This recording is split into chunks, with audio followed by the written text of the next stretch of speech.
Today's an exciting one because we're talking about the big picture future of World of Warcraft, and that's because Blizzard just dropped a bit of a bombshell post about player housing and a bunch of other new features that will be coming to the game.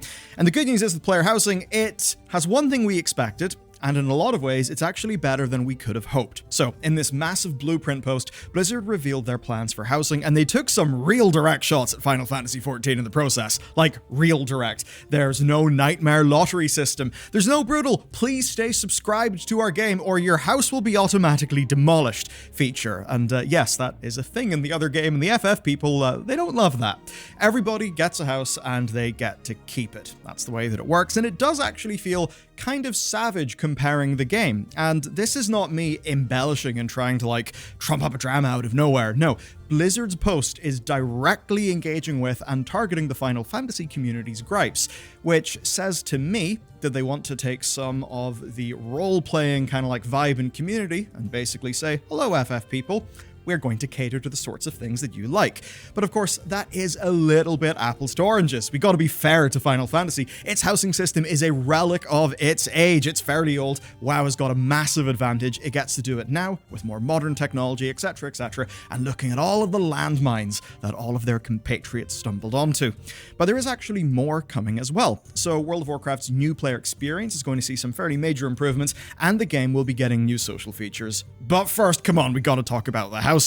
Okay, this actually starts with last week's data mining. It was really curious. It appeared in the Cataclysm classic PTR, but basically it all pointed towards stuff in a full 3D editor. And as it turns out, that was spot on. Blizzard are promising us a toolset that is, quote, powerful enough that players can surprise us, as in surprise Blizzard. They say that their first pillar with this is boundless self-expression, and on top of the editor, they plan for decorations from basically every part of World of Warcraft to be present.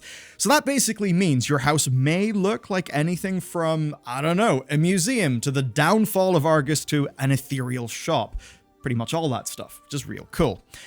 But there is a catch. So at launch, which of course we imagine will be the pre-patch of the Midnight expansion in January 2026, we're only going to be getting two zones. Alliance players will be getting classic humans in the Elven Forest, with a few sprinkles of Westfall and Duskwood in there as well, and the Horde are getting their equivalent of that, which is Durotar with a little dash of Ashara. And to say the obvious up front, I completely get how this will be really, really disappointing for some people, especially if you want your like big Night Elf enchanted forest. But at least it seems the reason why this is going to be limited is a good one. Blizzard said in their post that these zones take an absolute ton of work, so they basically want to get the first two right, and then they want to make other ones after that. I suppose I'd rather have two good ones where they learn lessons and then make the rest of them really good, rather than just tick every box, but do so in a way that ultimately ends up being a bit of a loss. And we'll see kind of what they mean by doing those zones, right? And it also follows Blizzard's recent playbook, right? They launch a feature in a more minimal state, they gather feedback, then they improve. We've seen that across the likes of, say, Talents, Dragon Riding, all that. Now, Blizzard does say they will drop more later. Hopefully that's during Midnight, and I certainly can't see us leaving Midnight without at least some elf-themed zones for our various houses. And also, do not worry about faction restrictions. This is fairly interesting. Houses are going to be a warband-wide thing. So, to set up a house in a Horde zone, you are going to need a Horde character, but then your Alliance characters can actually live there with no restriction. And there's another reason why they're doing these limited zones. It's because these are not just little personal, airlocked away instances where it's a bit like the garrisons and you're just sort of locked in there by yourself. Blizzard says they know what happened with garrisons isolating everybody. This time they want to do it different, and they want to do it in a way that can keep people together but not force everyone together. So, houses are going to be part of what they are calling neighborhoods. These are basically like wards in Final Fantasy XIV, but honestly, at least on paper, they do seem better. Neighborhoods are instanced copies of the player housing zone with roughly 50 houses, but they're also persistent. So that means that if you set your house up in a public neighborhood, you'll be in that neighborhood until you move. So it's not just some gamey thing locked off in an instance, it's actually got that almost real life-like sense of permanence where you'll actually have a chance to get to know your neighbors. Which does mean they could be complete shits, but they do have something planned for that. The good news is that if that is not your speed, you can have a private neighborhood. Yep, you can basically go for completely private thing. You can even set up a HOA with your guild and bully people.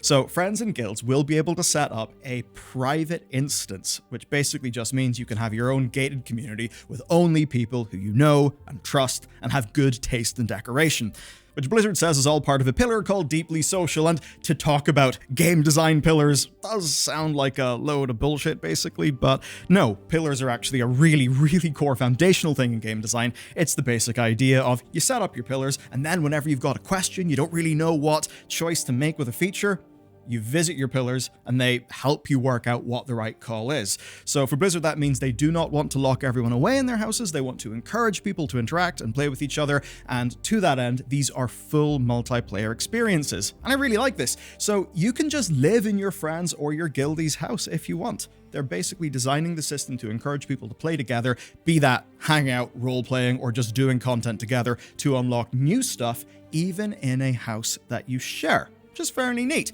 But obviously, as people fleeing from Mythic Plus into Delves proves, a lot of people do just want solo, and the good news is you can enjoy housing purely on your own in your own private instance, and it can be exactly what you want it to be. Now, the last pillar is the best news of all. The big fear with so many WoW features is they come into the game and then they just kind of wither and die. Blizzard say that this is a long-lasting journey, that this is a feature that will have its own roadmap. They say it's not a thing that they can finish, it's not an expansion feature, it is something that they plan on supporting in patches and expansions to come, which is fairly big, and it brings us on to not just the million-dollar question, I would say the multi-million-dollar question. This is a big, complicated feature. It's got a dedicated team of devs. How are they going to make this worth their while? Because the sub fee is still the sub fee. So up front, they have confirmed what's going on. There will be housing items in the cash shop. Now, they do temper this a little bit. So they said that the in-game rewards will be measured in the hundreds, and the shop will have a far smaller number. They basically say it's the same approach as the existing cash shop, and their real plan is for this to make money because it's, a good feature. Here's the exact quote. "Housing is designed to be primarily player first and not revenue first." I think they quite obviously understand that they retain their players more. That's the best way to have long-term revenue via just having spikes from store events.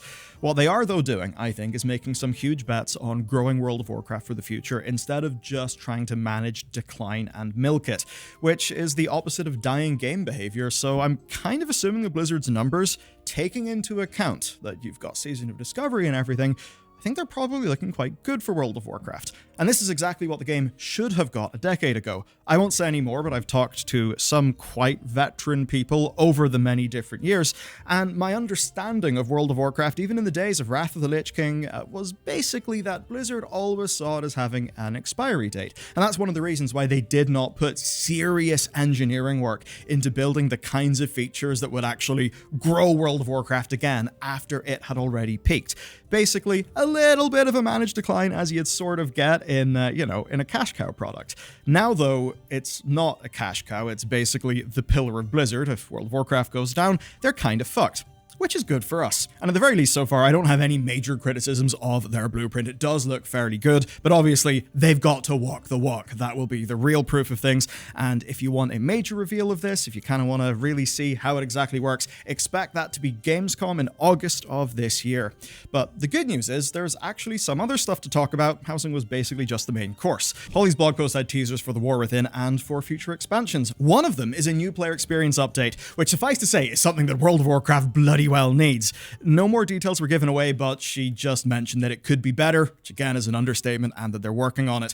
Apparently in Midnight and The Last Titan, we will see the first steps in what she calls a long-term journey on that player experience. The Last Titan is going to be the end of World of Warcraft's current story, and for a lot of people, it's obviously going to be the ideal time to log out for the last time. A little bit like how Endwalker was a natural end to things for so many FF players. So for Blizzard, actually getting new blood in with that expansion will be a literally life or death problem for the game, which is why it's a good thing they're preparing. Holly also mentioned that they've got more UI and UX updates coming to the game soon. There wasn't really a massive amount of details, but take edit mode, that's not seen updates in a while, so hopefully they've been cooking in things in the background. Patch 11.1 does actually have some minor but very welcome improvements, like the events tab that's there in your world map, and it kind of brings in this nice tabbed UI that they could put more features on, so it's pretty nice. Okay, Holly's final update then is on the topic of community, and it's certainly good to see because World of Warcraft social features are way behind some other games. I mean, there's the friend system. Remember that's 20 years old? There's the guild system that's got almost no useful features, the whole like battle.net community thing, just all of that stuff that basically nobody uses but just is in the game. It's not really fit for how people play. So here's what Holly said. They have a plan for that. And to execute that plan, they've started a dedicated social initiative to update features like the friends list, the group finder, and to have hooks into external social platforms.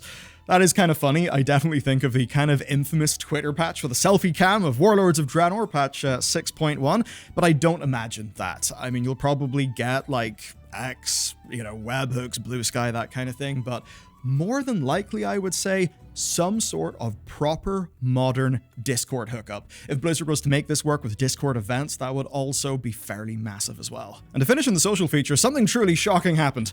A Blizzard exec properly acknowledged role players, so there's an implication that role players will get some sort of official support from this new social team.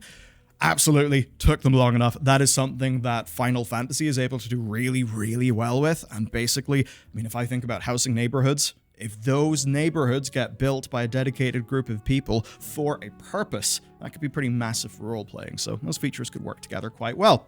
Basically, then what we see, I'd say, is Blizzard firing on all cylinders. They've clearly put a lot of money into this.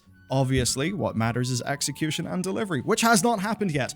What we do have next, though, is patch 11.1. That's almost certainly going to be launching in this month, February, and we've actually seen that patch 11.1.5 has just hit the PTR. It's currently encrypted, but the patch is called Nightfall, and there is just that, was it Old God Whisper? Something Whisper, anyway, when, the fall of night will reveal her true face, or something like that, which definitely makes me think Nightfall will be quite the lore reveal. If that's exciting to you, hold off for tomorrow's video, but if you want to check out something next, man, the Marksmanship Hunter revamp is absolutely peak, and you can see our dedicated deep dive video on that next.